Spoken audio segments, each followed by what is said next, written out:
Hello दोस्तों, बात करते हैं पंजाब की। पंजाब में जब सन 1984 से लेकर 1995 के बीच में बहुत सारे लोग, अराउंड 20,000 के आसपास के लोग रातों रात गायब हो रहे थे। और जब गायब हो रहे थे, उनकी जब डेड बॉडी मिलती थी तो उनको लावारिस लाश समझ के उनको जलाया जा रहा था। तो ये ऐसी घटनाएं कहाँ पे हो रही थी आपको बताते हैं। सबसे ज़्यादा अमृतसर, तरन तारन और गुरदासपुर में हो रही थी। तो ऐसा क्यों हो रहा था आपको बताते हैं। जो थोड़ी सी बैक हिस्ट्री में जाना पड़ेगा, आपको बताते हैं। 1973 में खालिस्तान आंदोलन चला था और उसके बाद 1984 में जो कि इंडिया की प्राइम मिनिस्टर थी इंदिरा गांधी, उनकी मौत हो गई थी। उनकी गोली मार के उन्हीं के बॉडीगार्ड ने उनकी मृत्यु कर दी थी इनको। तो उसके बाद पंजाब के अंदर बहुत सारे जो कि दंगे स्टार्ट हो गए थे। जब दंगे स्टार्ट हुए उस टाइम में 1984 के बाद, तो जो पुलिस थी पंजाब की, उन्होंने बहुत सारे केस रजिस्टर किए, फेक एनकाउंटर किए और फेक एनकाउंटर करके लावारिस लाशें समझ के उनको जला दिया। उनको लावारिस लाश बोल के उनको जला दिया। तो ऐसी बहुत सारी घटनाएं बढ़ती जा रही थी। तो उसी के ऊपर एक मूवी आ रही है जो कि पंजाब 95, जिसमें जसविंदर सिंह कालरा का लीड रोल जो कि दिलजीत दोसांझ कर रहे हैं। और तो जसविंदर सिंह कालरा कौन थे, उसी के बारे में आपको पूरा डिटेल में बताएंगे, तो बने रहे हमारी वीडियो में। तो स्टार्ट करते हैं। तो एक घटना हुई थी 1992 में, 1992 में। तो जसविंदर सिंह कालरा के एक दोस्त थे जो कि सेंट्रल कोऑपरेटिव बैंक में एज ए डायरेक्टर काम करते थे। जो एक बार वो यूपी कुछ काम के लिए गए हुए थे, तो वहीं से जो कि पुलिस ने उनको उठा लिया। और जैसे उनको उठाया तो वो कुछ दिनों तक गायब रहे। और कुछ दिनों के बाद जब वो गायब रहे तो उनकी जो लाश मिली। और जब ये बात जसविंदर सिंह कालरा को पता लगा कि उनकी डेड बॉडी एक शमशान घाट, दरियागंज के शमशान घाट में है, तो वो तुरंत वहाँ पे पहुँचे। और वहाँ पे जो चौकीदार था उनसे पूछा कि यहाँ पे बियारा लाल की जो डेड बॉडी आई है। तो उन्होंने जो चौकीदार थे उन्होंने बताया कि उसको उनके पहुँचने से पहले उनको जला दिया है। तो ऐसे घटनाएं वहाँ पे हो रही थी। तो जब जसविंदर सिंह कालरा ने देखा चारों तरफ बहुत सारी वहाँ पे जो डेड बॉडी थी जलाई जा रही थी, 10 से 12, तो उन्होंने पूछा यहाँ तो इनका कोई भी रिलेटिव नहीं है, तो ये किसकी डेड बॉडी है।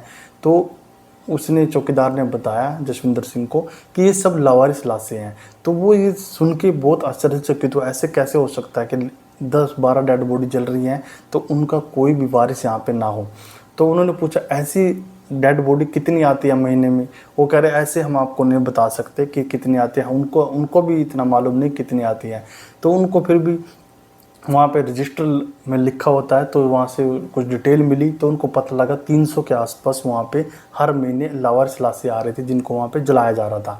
तो जसविंदर सिंह कालरा और जो कि अकाली दल के चेयरमैन थे ढिल्लों, साथ में मिलकर जो और भी आसपास की जो शमशान घाट थी वहाँ पे पहुँचे। तो वहाँ से भी पूरा डिटेल निकाला कि वहाँ पे भी लावारिस लाशें जलाई जा रही थी।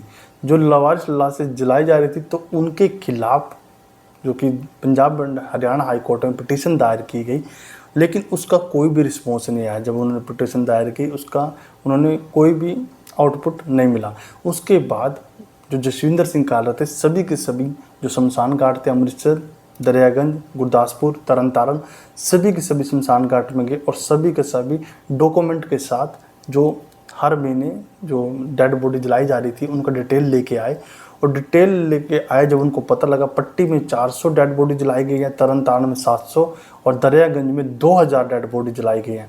उनका पूरा का पूरा डाटा लेके ह्यूमन राइट्स वालों के साथ मिलके एक कॉन्फ्रेंसिंग की उन्होंने और चंडीगढ़ में कॉन्फ्रेंसिंग की। उसके बाद डिस्क्लोज किया कि ऐसे पुलिस फेक एनकाउंटर कर रही है, उनको रातों रात जो लोग हैं उनको उठाती है शक के दायरे में और उसके बाद फेक एनकाउंटर करके उनकी डेड बॉडी को जो जला देती है।